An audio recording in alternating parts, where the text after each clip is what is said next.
Ready to get rolling? Let's Ready roll. to start the show officially? Let's do it. Welcome on in to the Utah Blockcast. This is our October 2nd live stream. Appreciate everybody for hopping in, tuning in, and all that.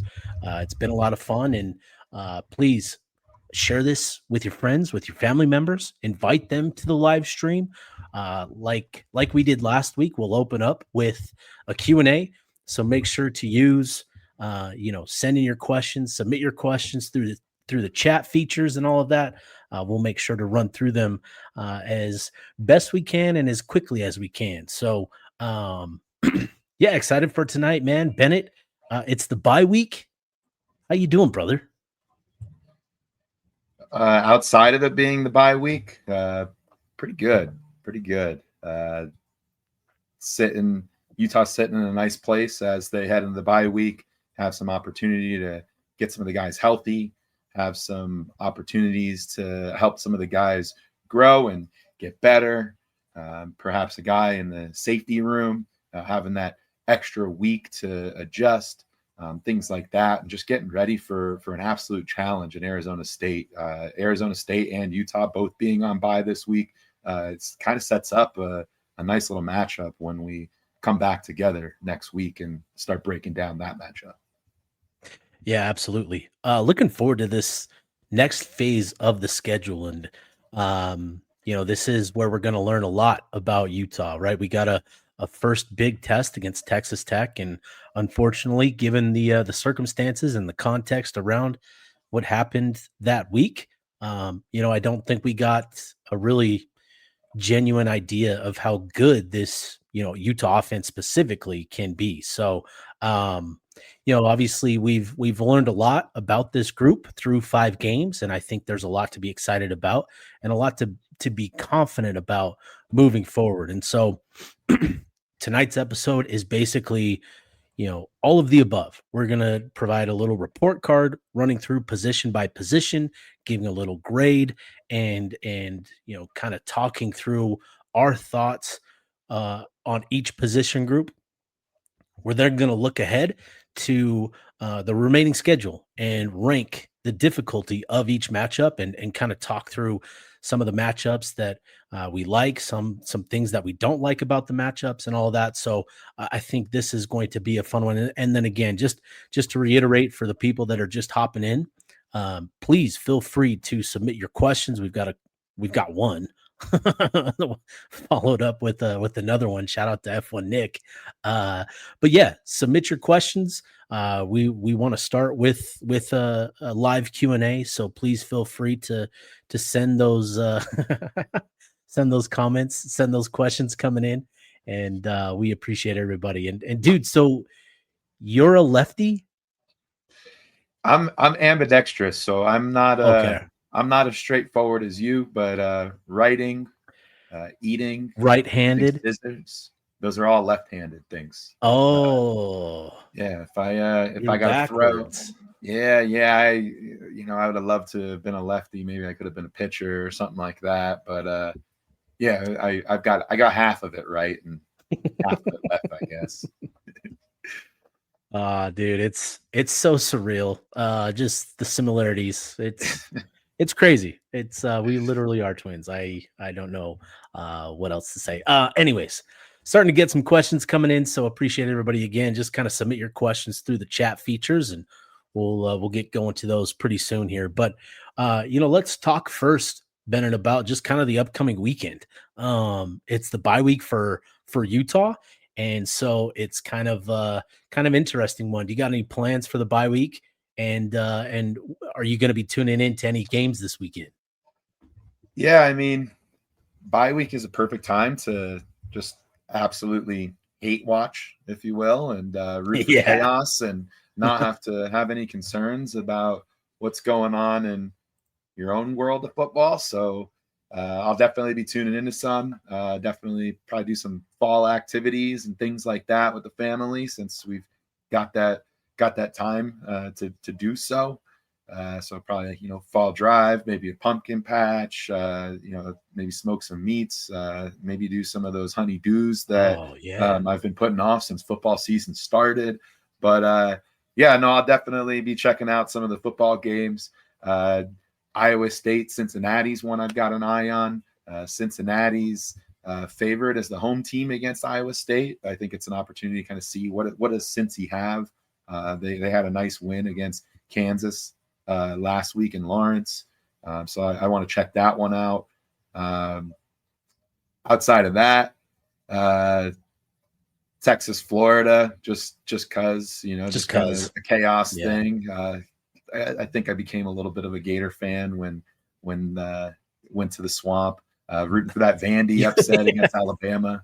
You either did or you came away hating Gator fans. So yeah, they were good to me, at least for the most part. I must have sat in the right spot because I did see some of that feedback. Yep. Texas Tech Houston's one that I think everybody's interested in. Houston undefeated. Texas Tech seeming like a wagon. See how that goes. Ooh, FSU Miami, that's a good one. Another good one there.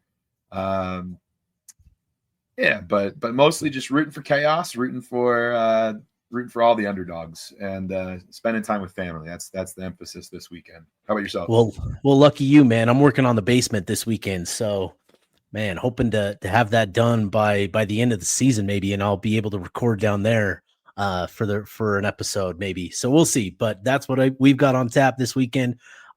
Working on the basement, so looking forward to that. Anyways, we've got a few questions rolling in, so we'll start getting to some of those and some of the comments as well. But like I said, continue to submit your questions, submit your comments. We'll get rolling through those as well. So yeah, I think again, just kind of talking about the team and all that. I think there's a lot that we've taken away through the first 5 games, but still a lot to learn. So I'm excited to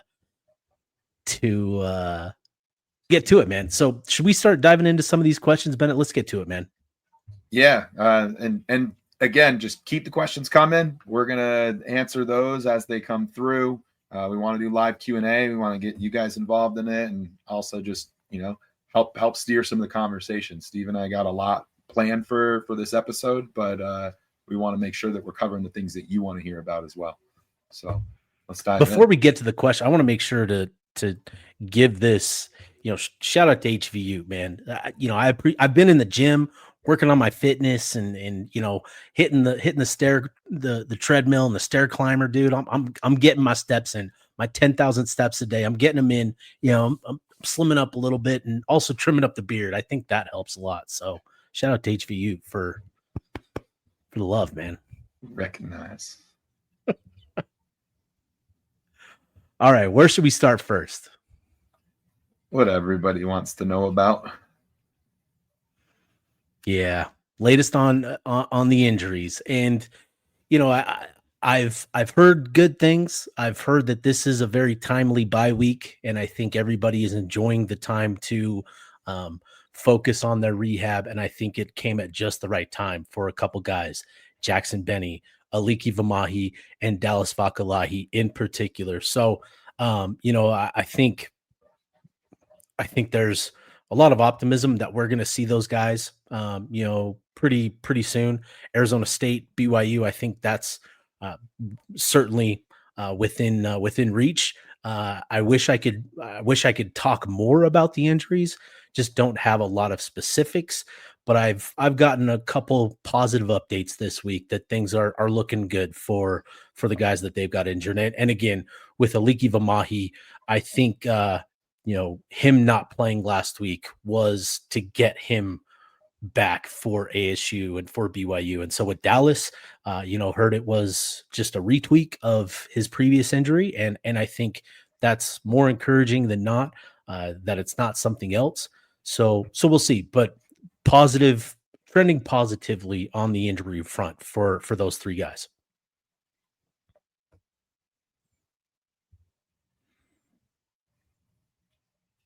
Got a lot of injury questions. Yeah. You want to entertain this one from Chosen You? He says not to, but can.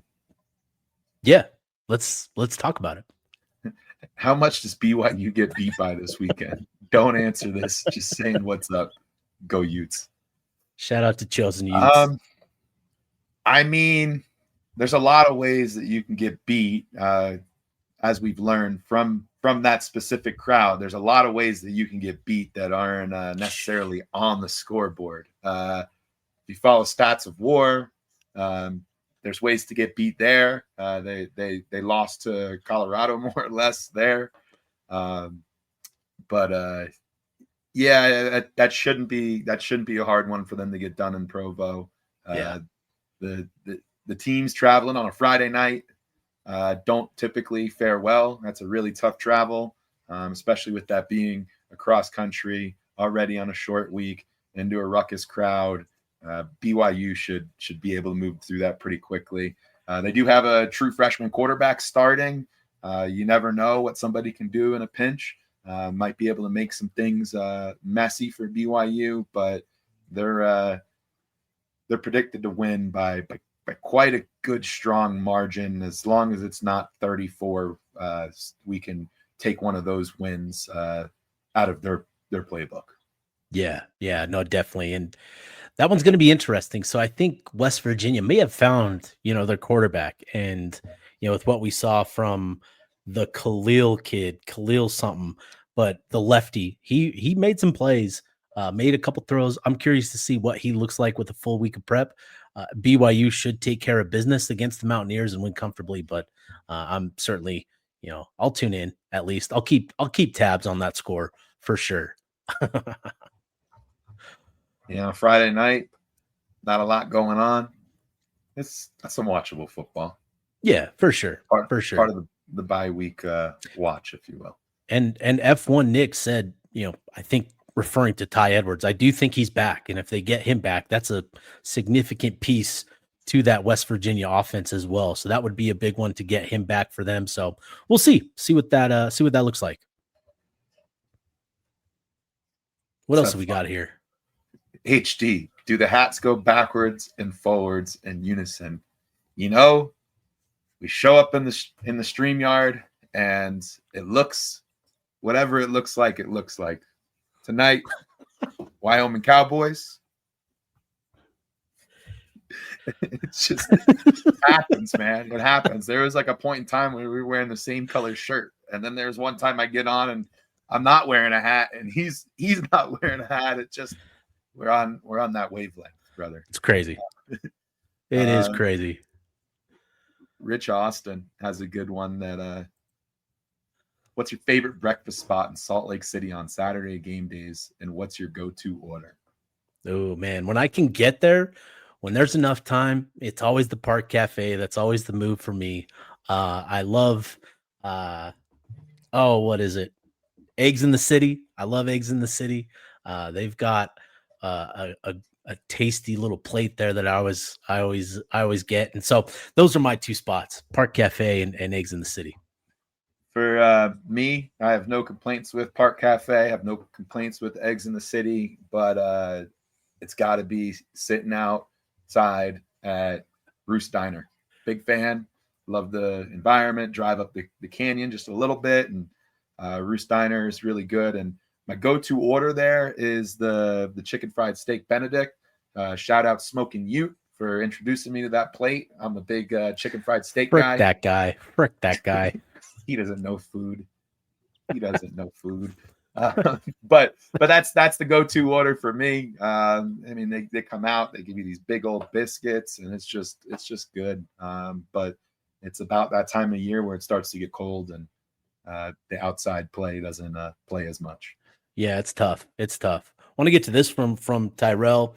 Did you guys see the injury report for Iowa State and Cincy? It was long. I didn't get through all the words on the injury report. I have a 50-word limit when I read things, and that's about I hit that pretty quick on that injury report. That's why I call you when I want to talk to you. Dude, it's okay, but for real, I think that has been something that's been really interesting to see is the amount of injuries that everybody else is dealing with, right? Like we know the injury bug has hit Utah and hit them pretty hard the last two seasons. And I think this season, it's been unfortunate to see the injuries and especially the guys that are now out for the season. Like, that's been tough. Injuries suck. But I think appreciate the health that you do have, because, you look at Iowa State, you look at who else has had Colorado, TCU, they've had pretty lengthy injury reports. And I think that's West Virginia as well. So appreciate the health that you have. And I think that's been a big thing, at least for me. Seeing these injury reports from across the conference has been, it kind of gives you perspective, a little bit on these injuries. Yeah, we've been pretty fortunate for the most part in that spot. It sucks to see the injuries in the safety room, because that was something that was a little bit thin coming into the season. Kind of don't know what you got really. So losing Rabbit early hurts, and Nate Ritchie going down. Definitely going to need some guys to step up and maybe even fill in. Scally and Witt have been masterminds at moving guys into positions of opportunity. So maybe you see some of that down the stretch. But overall, when you look around the league, you're right. Utah doesn't have it that bad. Yeah. Yep. So knock on wood, obviously, everybody knock on wood, knock on wood.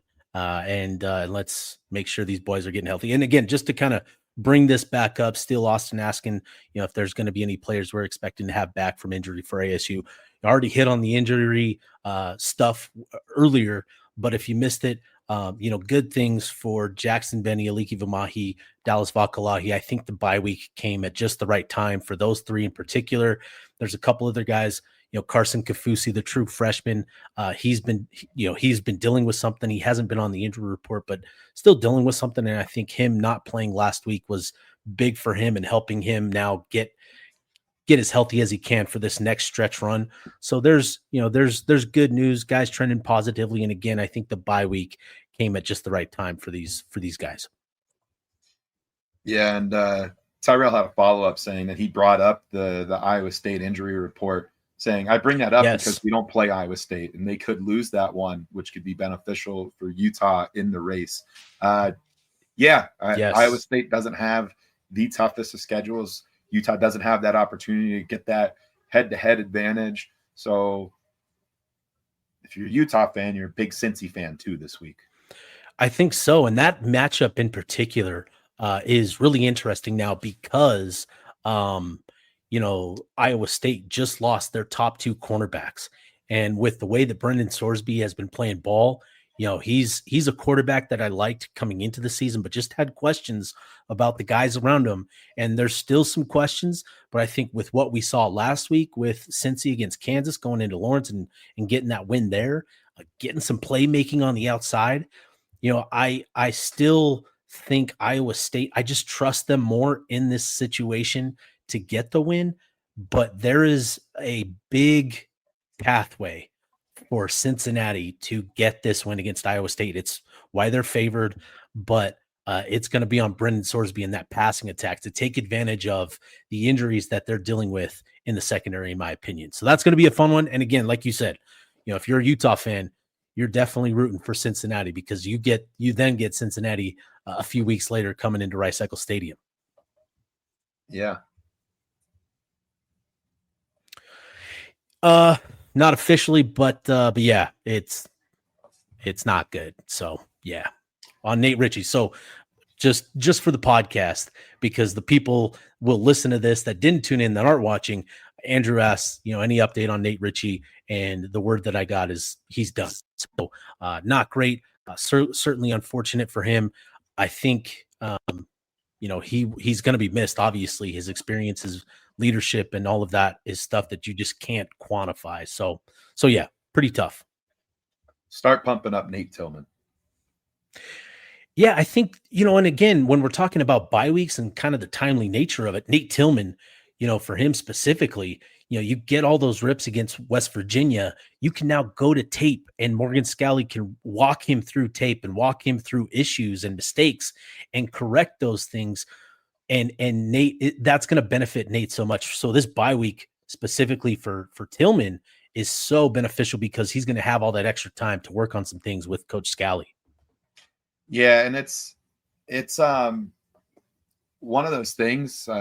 a player comes in the heat of the moment and has to step up, it's you kind of come in like a little deer in the headlights. And not saying that was Nate Tillman. I thought he had some good moments, and he had some moments where he got some things on tape that he's going to look at and he's going to learn from. But having that 2 weeks to fully absorb that I'm the guy mentality is gonna do well for him. So, but yeah, Nate Ritchie didn't look great coming off the field on Saturday. Yeah. How about some recruiting updates? So, I think two things going on here with Utah football. You've got the 2026 class coming in, closing in on the finish line in December, and you've got 2027 recruiting ramping up in a significant way for Utah right now. And so it's kind of a balance between both.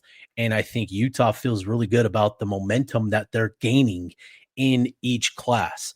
So, I don't have necessarily specific names that I can share just yet, but I will just share that Utah is trending positively towards another, nice little December finish like we saw last year. And if you remember last year, right, they weren't the 4-star guys. They weren't the highly touted guys that we had been following all season long.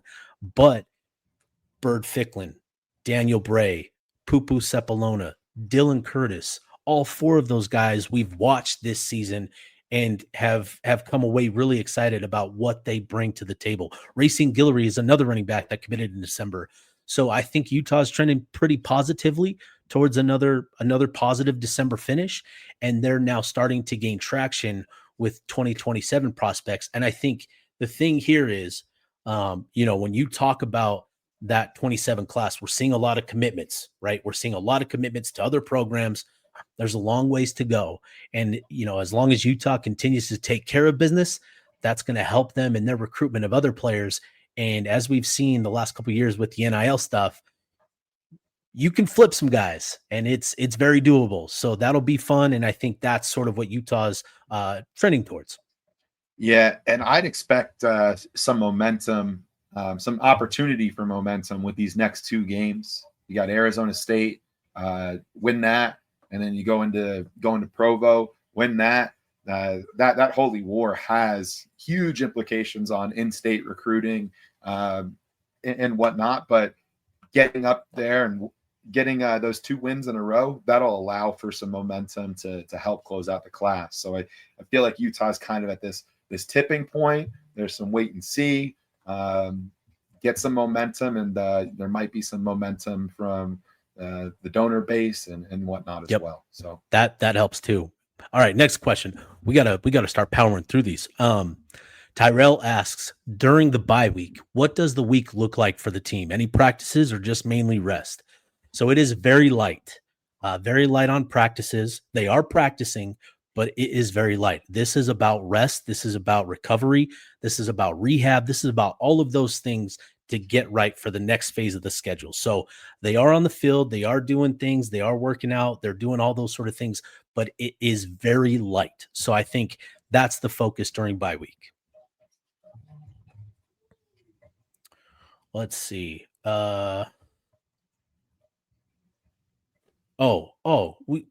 Dude. Yeah. Shout out our guy, Andrew Crane. Shout out the guy grinding that tape, dude. Turning into the Todd McShay Utah football. Maybe not Todd McShay. Maybe what's his face? The ESPN one. God, what's his name? Now I'm blanking on the guy with the weird food habits. What's his name? The draft guy for ESPN. Kiper, Mel Kiper. My goodness, dude. Todd. Put me on the pod. All right, next one. This one from Steve Miller. What do you guys think would make Kyle come back next season? I think we kind of all assume this is it. So good or bad, what would motivate him to run it back?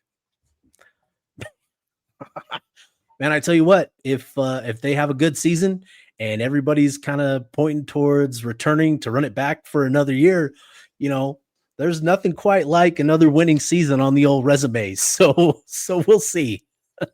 It's interesting because there were thoughts that that was it for him after kind of getting to the first Rose Bowl, after the second Rose Bowl.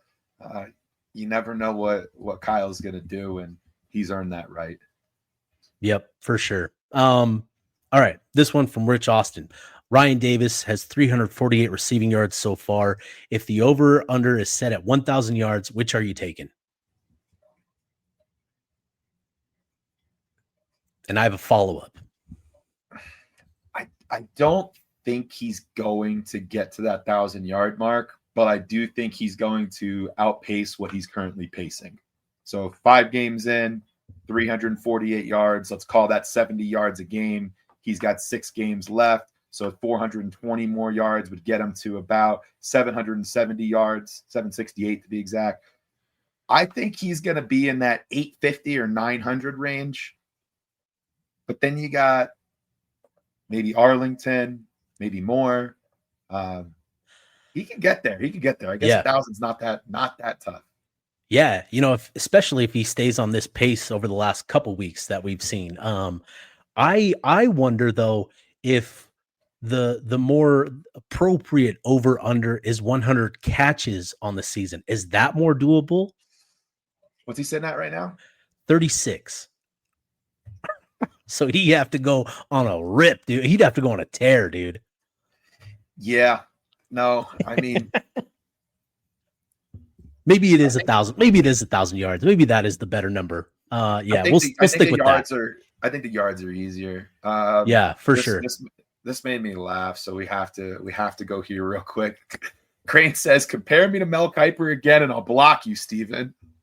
And then he said, "What does the Scally staff look like? Beck at OC and Swan at DC?"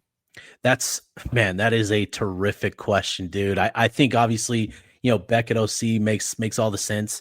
I think there's a great deal of desire to keep him around as long as possible. With the defensive coordinator position, I've always been of the mindset that Swan would make the most sense, only because I've always thought that Coach Shaw was more interested in continuing to coach the cornerbacks and make that his sole focus. That is something that he expressed to us media members, years back, like 2018, 2019, one of those years. That is something that he told us that's what he was focused on. He had no interest in becoming the DC, but there have been rumblings, the last couple of years that might not be the case. And if I'm Scally and I have an opportunity to have Coach Shaw as my DC, man, I really like the way that looks, that sounds. Coach Lou is another guy that's been with the program a lot of years. He's vital, absolutely vital to Utah's recruiting success. And he's a guy that is also worthy of that coordinator title. So Scally's got some options there. And I think if Shaw is genuinely interested in the job, man, I think that would be great. Yeah, and I don't want to act like I know things, but sometimes I hear things and I don't know whether they're true or not. But heard that Swan was getting some looks from some places, and Utah took care of him to kind of keep him here at Utah. So I think he's a part of the plan, at least going forward. Oh, very much. Yeah, and he's got the experience as a coordinator, as a play caller as well at Weber State. He's a guy. All three of those guys, like Scally, isn't going to be able to go wrong with who he picks there. So that's the good news. I got flex real quick, Steve. Pick 6 U says shout out Glass for the Denver food Rex 2 for 2. I got you, Pick 6. He sent him to Cherry Cricket and sent him to Sam's number 3 diner. 2 can't miss spots. There you go, man. There you go. All right, this one from Scuba Ute. Scubaka Ute. I should say that right. My bad, Scubaka. If Witt comes back next year, it's to lead a senior Devin Dampier to a Big 12 title, college football playoff berth. Utah is still very much alive, in play for both this season, though, so time will tell. Last one here, Adam Howick. Hey, fellas, what do you think Harding's future looks like at Utah? Bright as can be. But no, specifically, talking to some of the details, Harding is a guy, he's had the run game coordinator duties with Coach Ludwig previously. He's instrumental in the game planning and putting together, sort of the plan with the run game. And I think, he's got interest in becoming a play caller. Does that mean that's his top priority? I don't think so. I know he loves living in Utah. I know his family loves it here. And, with Isaac Asiata being in that room again, I think there's a lot of reasons to believe that, those two will be in the program for the foreseeable future. But, at the very least, Harding now has a guy in Isaac Asiata that he can pass the torch to and continue to carry on that old block tradition with a lot of optimism. So, yeah.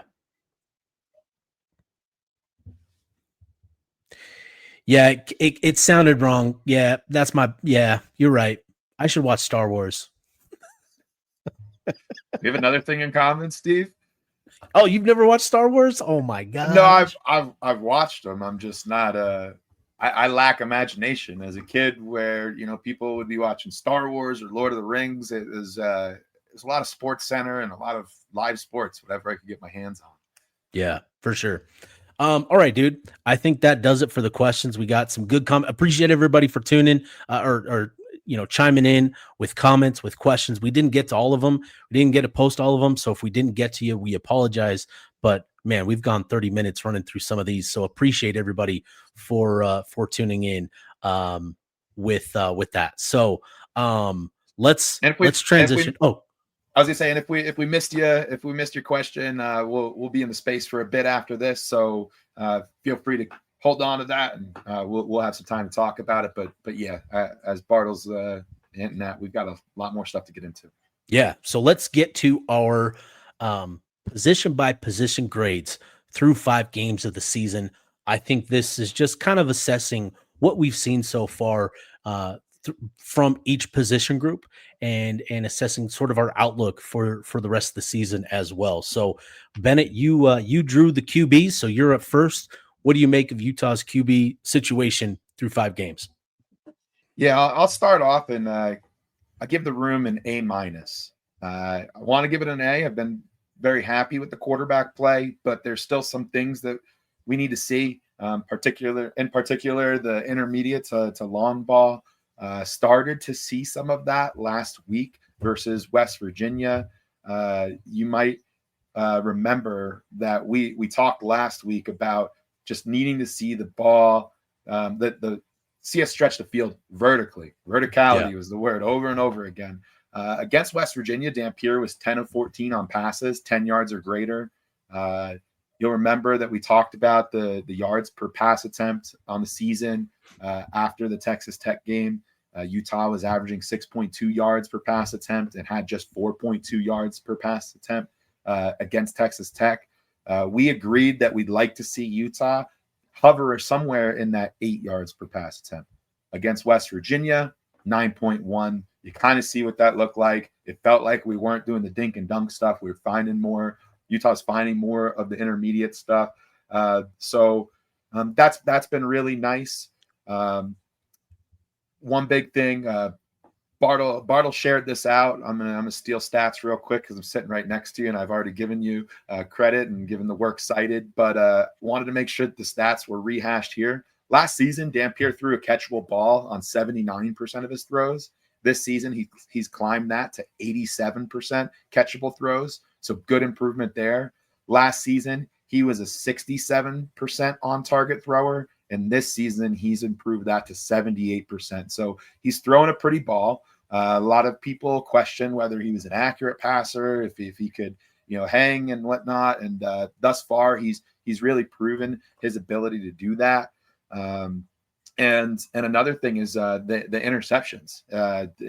He's taking care of the ball. I think a lot of that comes from not having to play superhero football. He's got a defense that has his back. He has an offensive line that gives him the time. So we've seen those are some of the causes that's led to his improvement so far. But as Utah continues onward with this season, you want to see more of trying those intermediate to longer passes. So that way a stack box is no sweat off our back. And then, the other piece in the room, got to make sure we talk about Bird Ficklin. He's been awesome. He's come in and he's absolutely mopped things up. He's not just handing the ball off, but he's running the offense. He's looked confident out there as both a runner and as a thrower.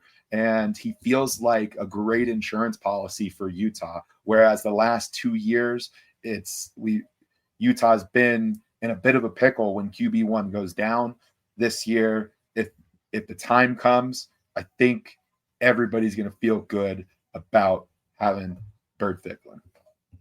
I think that's been such a fun dynamic to add to this team this season, is having a quarterback that you can funnel reps to late in games and get him those opportunities to execute the offense at a high level with minimal risk, right? You don't have your starters out there. He's running with the second and third teams, and yet you're still trying to get high level execution late in games, which I think is just a fantastic situation for Ficklin to be in, operating behind Devin Dampier. And, just to kind of add something here, I remember, as we were putting this together, I remember a conversation I had with On3's Ari Wasserman at Big 12 meeting.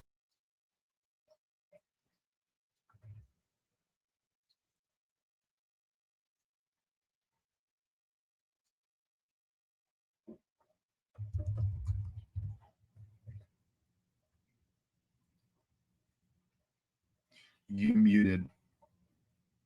I'm sorry.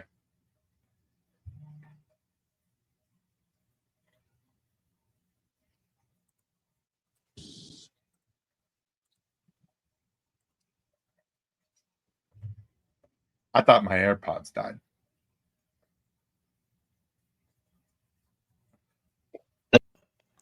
Oh man, that was live streams. You went out talking to Ari Wasserman at Big 12 Media Days. And he called Devin Dampier an alien for the things that he's able to do with his legs, right? Creating something out of nothing, being dynamic and truly explosive, truly exciting. One of the most exciting players in college football last year. Ari Wasserman called him an alien. And I think I want to see Dampier show us some more of that alien type ability, right? The creating plays out of nothing. And I think he's been so good operating in this offense, behind this offensive line specifically. I think he's benefited a lot from a clean pocket. Obviously, that's led to the improvements that you noted with, improved on target numbers, improved catchable ball numbers.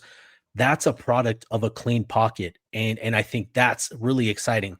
But there are going to be games where he's got to be that alien. And I think we've got to see some of that over these next few games specifically. So that's going to be something that I'm curious to see with him specifically. So I'm up next. I've got the running backs. And, this is a group that I think there's plenty of reason to be, optimistic and feel good about this group. But there are also some things that I think leave us wanting more. And first and foremost, gotta protect the ball a little bit better. Got to take care of, and avoid those fumbles, not put it on the ground and that sort of thing. But when you see Wayshawn Parker, he's got 280 yards and 3 touchdowns. You've got N'Keary Rodgers at 250 and 4 touchdowns. You like the overall production of this running game and this rushing attack with those two. Now we've seen Daniel Bray, and Coach Whittingham has talked about they need to get him more involved. And I think that's just another change of pace that could really round out the ability of this group specifically. But there's something here that just it's been bugging me. And I talked about it on the Tuesday podcast, the 5 Burning Questions episode, where I talked about Utah needs more juice for the squeeze that they're getting from their offensive line. And I finally kind of, found some numbers that kind of illustrate what I'm talking about here. So the Utah running backs have the highest broken or missed tackle rate at 27.9% in the Big 12. So among all Big 12, running backs, Utah's running back group are breaking or forcing missed tackles at the highest rate at 27.9%. However, their yards after contact is second lowest in the conference at just 2.4 yards. Now, the difference between first and 15th, where Utah isn't much in terms of the average number. I think first is about 4.1, which is significant. But what that number is, what it represents is you're breaking off some bigger plays. You're generating some more explosives after contact. And I think that is something that I want to see more from this running back group specifically. I want to see more of those big plays. Thinking back to the NFL last year with Saquon Barkley, Barkley had an elite line in front of him blocking, and he was able to capitalize by creating chunk play, explosive play, chunk play, explosive play, one after another.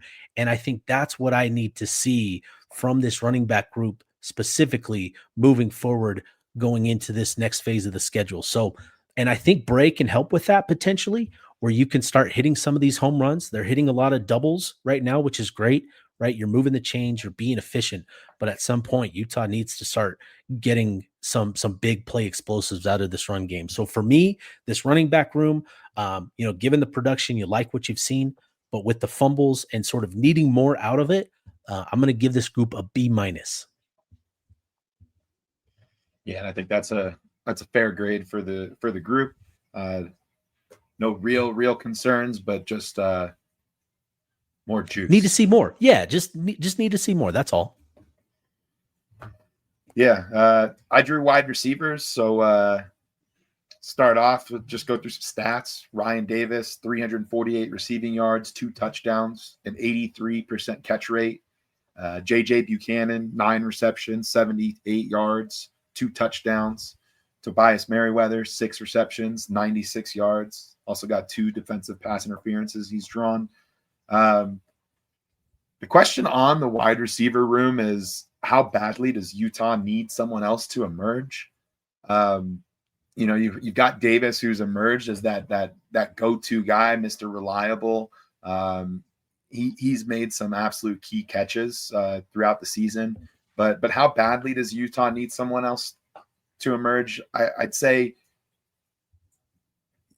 definitely need to get more playmakers involved in the wide receiver room. That'll certainly help, but wouldn't say it's desperately needed. I feel Dampier's still able to find wide receivers, find tight ends, and he's able to move the chains with his arm. But having an extra guy that can be relied on would definitely help further elevate this offense and can be the difference between scoring 30 in a game, scoring 40 in a game. It'll be interesting to see if Tobias Merriweather and or JJ Buchanan can help be those guys down the stretch. I think those are the two that have that opportunity knocking on the door. Tobias Merriweather, he's actually been pretty solid as far as on-target catch rate. He's 85.7%. He has 1 drop on the season. So that just shows that he's got reliability as a receiving option, even if he's not always that go-to threat.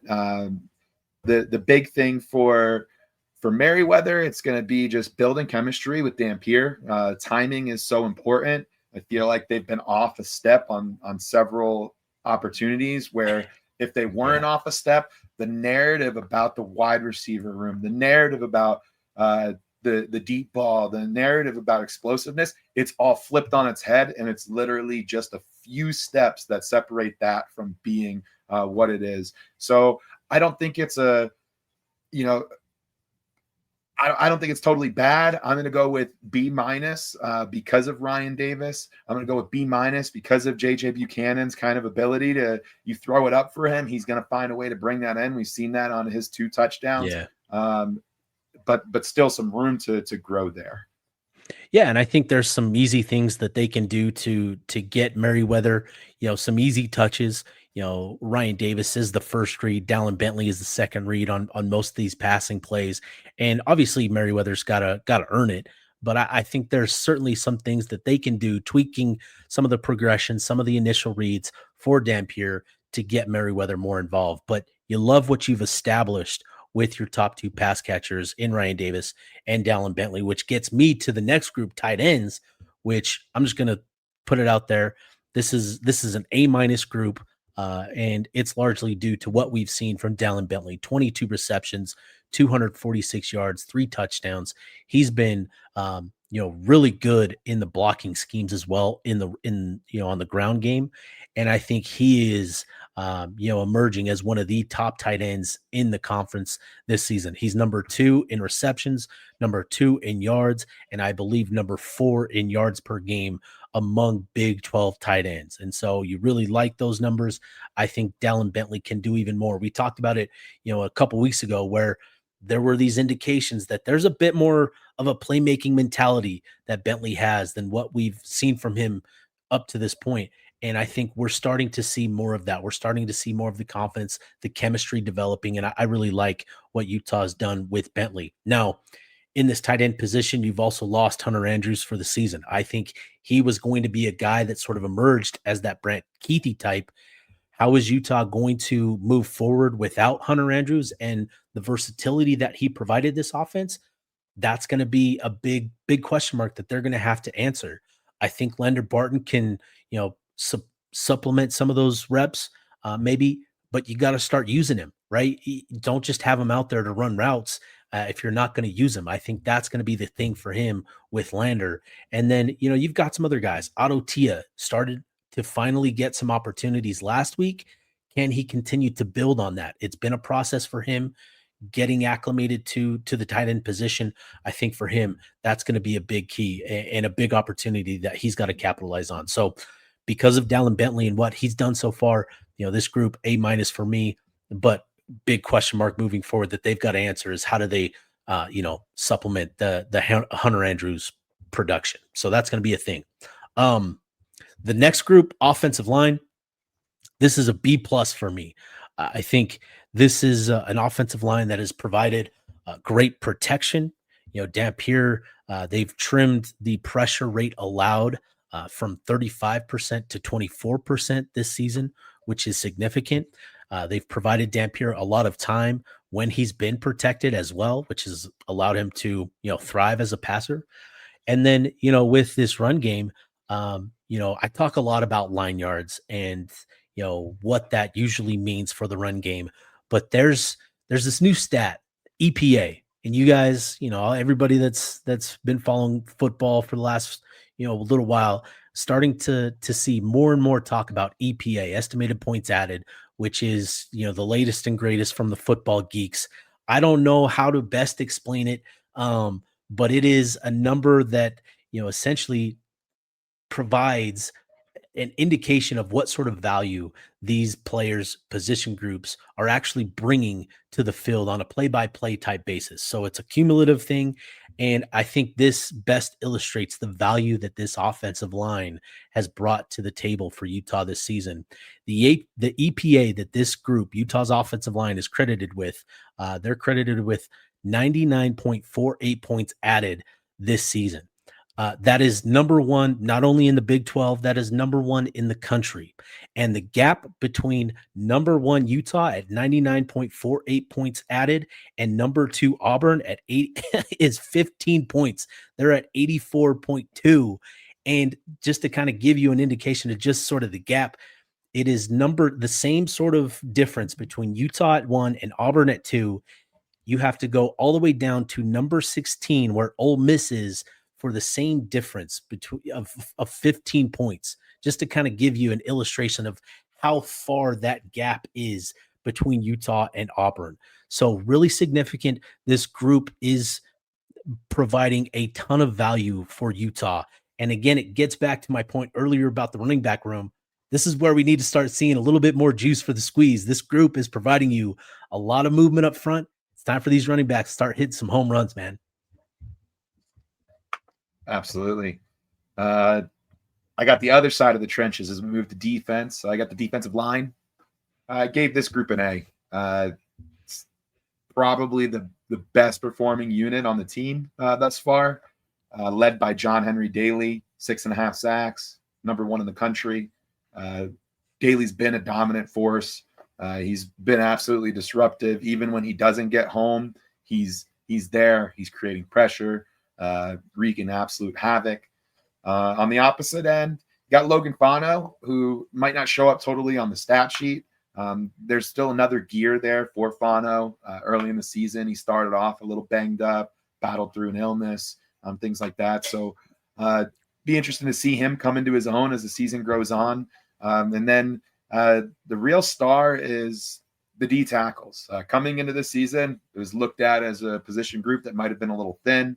And then there's some injuries that happen. And you've got true freshmen playing. Shout out Carson Kaufusi, Poo. The guys have been stepping up, and there was concern about the depth, and the depth has been challenged early on, and they've absolutely answered the call. Jonah Laia has absolutely rose to the occasion. He's been really solid, and it's been a good group. And just a couple of things to keep in mind. Utah's number 6 in the country in time to pressure with 3.09 seconds overall.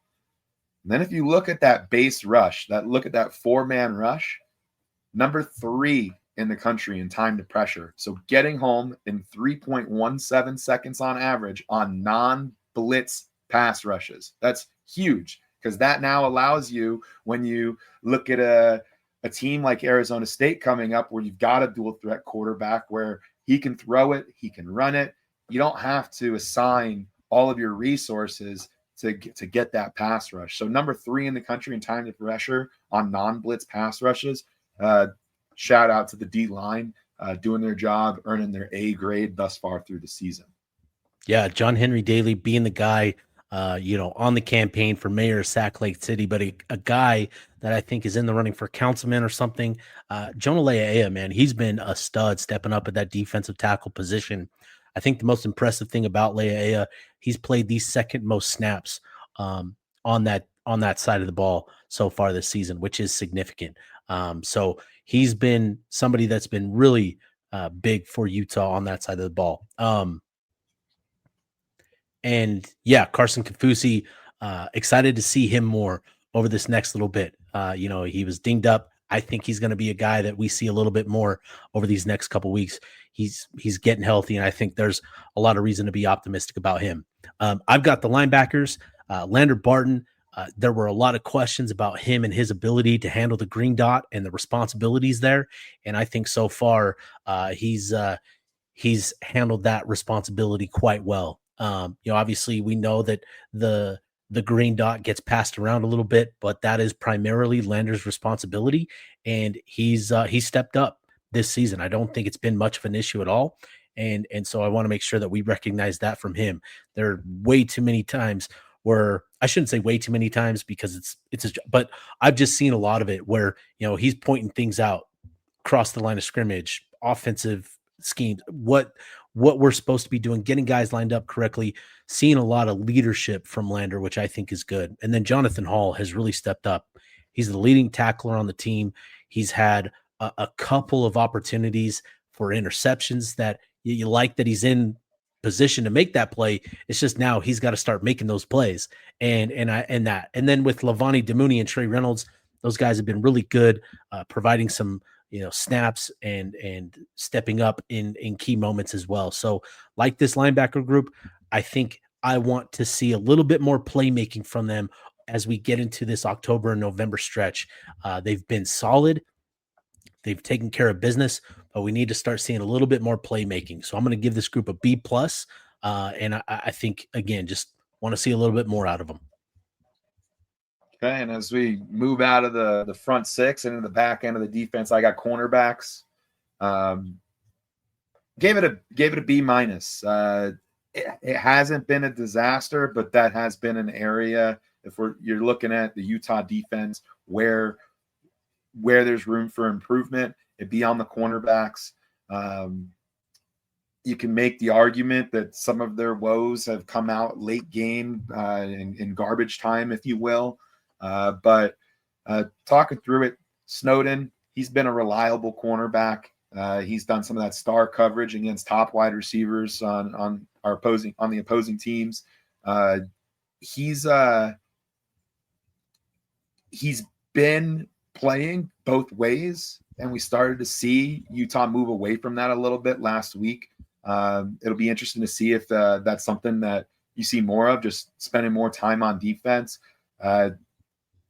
He's been a stud there. So he's allowing 0.3 yards per coverage snap. He's been targeted 12 times. He's only allowing 33% completion percentage. So he's been rock solid there. When you look at a game like Arizona State, you'd expect Smith Snowden to be that guy that could potentially lock up Jordan Tyson, who's going to be a first round draft pick at the wide receiver position. Scooby Davis has also been pretty solid, allowing 0.6 yards per cover snap. He's allowing just 43.8% on completions on his targets. Some areas to clean up, not just on lapses in coverage, but some of the tackling. You think of teams where they find success in the run game. It's on the edges on the outside, and you just want to see some more sound stuff out of that cornerback room. So I gave them a B-. They've mostly done their job, but there's been some moments that you can get burned on if you don't have it put together. Yeah, so with the safety group, that's what I've got next, and that'll finish us up here. I gave this group a C-, and unfortunately, this group has been hit by the injury bug, which I think has certainly contributed to some of the issues and sort of not living up to expectations. I think there was a lot of excitement for a guy like Rabbit Evans, and there was a lot of optimism and confidence even that he would be a guy and a stud playmaker on this defense this season. And unfortunately, you just never got to see it this year. So, I think the missed tackles is a big issue in the secondary and especially in this safety room. It's been just a really bad tackling struggle for this safety room. Nate Ritchie ended with 11 missed tackles. Teo Johnson with 6 missed tackles. Nate Tillman had a couple missed tackles against West Virginia. Those are going to be things that this group has to clean up. As long as they can address their tackling issues, I'm optimistic that this group is going to bounce back and perform at a higher level. But that's going to be the key, is tackling. They've got to clean up their missed tackles in order to reach their the standard that Morgan Scalley should have in that room. All right, let's should we keep going? We've still got a couple things that we can run through, Bennett, but we're kind of up against the clock here. I'm good whichever way you want to go. I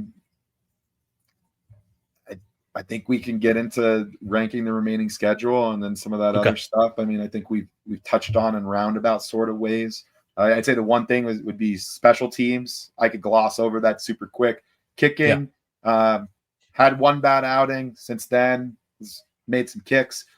Balls kicked out of the back of the end zone. That's been amazing. I saw UT ESPN post that so far this year, Utah has only had 4 kicks returned and 26 touchbacks. And of those 4 returns, returners are averaging 17.75 yards per return, placing not bad short of the 25-yard line. So not bad. No doubt, kick it out of the back of the end zone. It's been something we've been asking for. The returners, the return game, need more there. Yeah. Need more. Yeah, for sure. Need a little bit more there. All right, let's run through the remaining schedule. Let's run through that real quick, and then we'll wrap this up and we'll get that space going for you. So remaining schedule, you've got Arizona State coming to town. You've got Provo, BYU, Colorado, Cincinnati at home. You've got a bye week. You're going on the road to Baylor, Kansas State, and Kansas on the road as well. How do you rank this, and what are going to be some things that you're looking at with each matchup? Yeah, I could honestly flip a coin and pick BYU or pick Arizona State and be happy either way with how to rank them. I'll think land on BYU just because it's an away game. How much is at stake? How important that game is beyond just this season, but in the bigger picture of things. Funny enough, ESPN's matchup predictor. Take it with a grain of salt, but that's the only one that's the only game remaining on Utah's schedule that ESPN has gives the opponent a better chance of winning with a 62.8%. But lots at stake there, big game. And then I'd go Arizona State. I'm with you there. I think BYU at Provo, especially, that's going to be a tough game. It would have been tough, had it been at Rice Eccles State. We know what this rivalry game is. You can put this default number one each and every year because that's just what this rivalry is, dude. It's incredible, and that the atmosphere down there in Provo, it's tough, and so we know what this is going to take. But I think that's going to be a tough one. And then Arizona State, Sam Levitt, dude, they're just playing good football, creating enough of an opportunity late in these games to make plays in the fourth quarter and to get these wins. They've been really impressive, tough as nails after that Mississippi State loss. But that's going to be it's going to be a tough one for Utah at Rice Eccles. But I think there's certainly some things that we like in that matchup that I think Utah can take advantage of. Yeah, then from there, there's 2 away games, Baylor and Kansas. Feel like those kind of, you could flip-flop either which way. Baylor with the air raid, they come in and just absolutely light up a scoreboard in a flash. That's always something that can present a challenge, but they've also shown that they're bullyable, if you will. You watch how Auburn beat them. You watch how they play Arizona State. Yeah, I think that plays into what Utah wants to do. Utah's gonna want to push them around, and So go ahead. I was just gonna say I'd still put Baylor at that third toughest game, and then Kansas. Yeah, I agree. I think Kansas, when you look at that team itself, like I think Utah should feel plenty confident about the team, but it's the context around the game, right? Thanksgiving week, Friday morning game, you just don't know, right? It's such a wild card, the situation that the game is in. I think I like the matchup, in terms of just talking, numbers and how Utah matches up with the Jayhawks.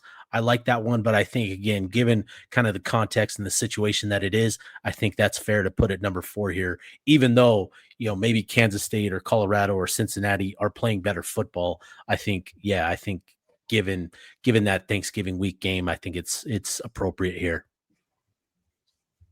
Yeah. And then the other games, Kansas State, Colorado, Cincinnati, I think they're all home games. You can rank them whichever way you want. I'd go Kansas State. They've got a good roster. They've got a good coaching staff.